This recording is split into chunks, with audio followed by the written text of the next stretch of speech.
இந்த ஜல்லிக்கட்டில் புதுக்கோட்டையில் ஜல்லிக்கட்டு நடக்கும் போது எப்படி இருப்பாங்களோ அந்த மாதிரி ஒரு இளைஞர் பட்டாளத்துடன் மீட்டிங் 11 மணிக்குன்னா காலையில் 6 மணிலேருந்தே ஒரு எதிர்காலத்திற்காகவும் தமிழக வெற்றி கழகத்தில் ஒரு இணைப்பிற்காகவும் முக்கியமாக எங்களுடைய அண்ணன் தமிழகத்தின் மக்கள் தலைவர் முதலமைச்சர் எங்களுடைய அண்ணன் திரு சி ஜோசப் விஜய் அவர்களுடைய தலைமையில் இணைய வந்திருக்கக்கூடிய அனைத்து தொண்டர்களுக்கும் எங்களுடைய வணக்கம். இந்த இணைப்பு எதற்காக? 2 விஜயபாஸ்கர் அவர்கள் தமிழ்நாடு அரசியல் 2026க்கு முன்பு 2026க்கு பின்பு, முன்பு 1967 தேர்தலுக்கு முன்பு, தேர்தலுக்கு பின்பு, 1977 தேர்தலுக்கு பின்பு, தேர்தலுக்கு முன்பு, தேர்தலுக்கு பின்பு, அப்படியான அரசியல் சூழ்நிலை 50 வருடங்கள் கழித்து 2026 இப்போ சொன்னாங்களே இங்கே வந்திருக்கக்கூடிய விஜயபாஸ்கர் ஸ்கொயர்னு சொன்னாங்க. ஆனால் தமிழ்நாட்டில் தேர்தலுக்கு பின்பு விஜய்ங்கிற ஒரு முழக்கம் தமிழ்நாடு முழுவதும் மட்டுமல்ல உலகம் முழுவதும் ஒலித்திட்டு இருக்கு இன்னைக்கு வரைக்கும். அதனால எங்களுடைய தலைவருடைய பெயரில் உங்களுடைய பெயர் ஆரம்பிக்குது.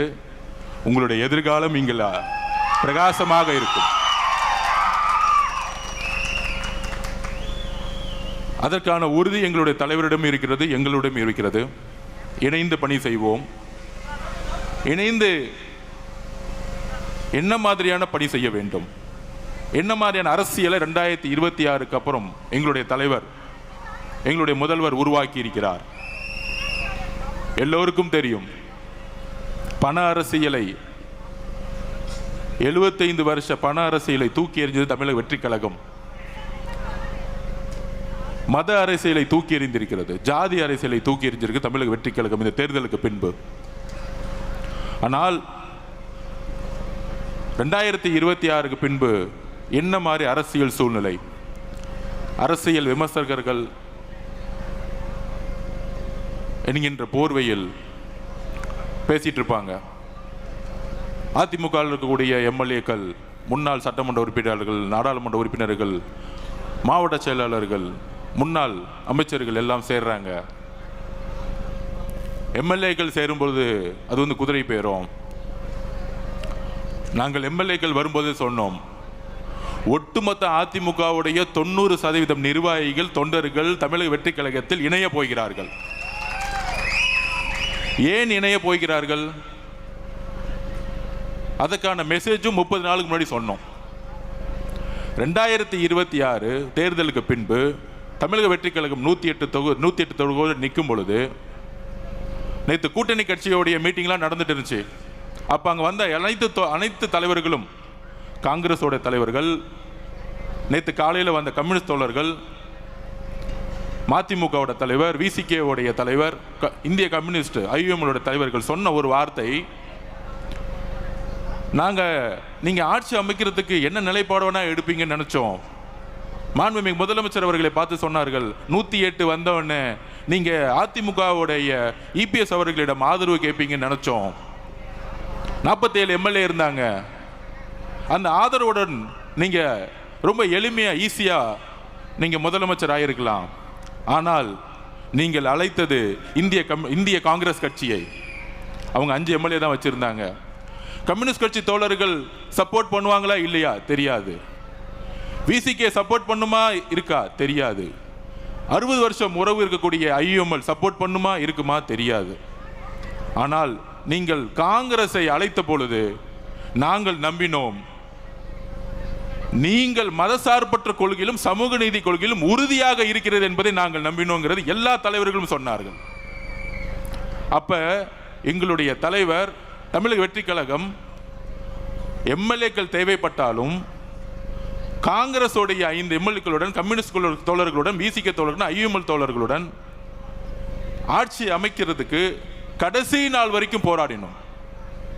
ஆனால் ஏன் அதிமுகவுடைய திரு இபிஎஸ் பழனிசாமி நாங்கள் ஆதரவு கேட்கவில்லை? It's a political strategy.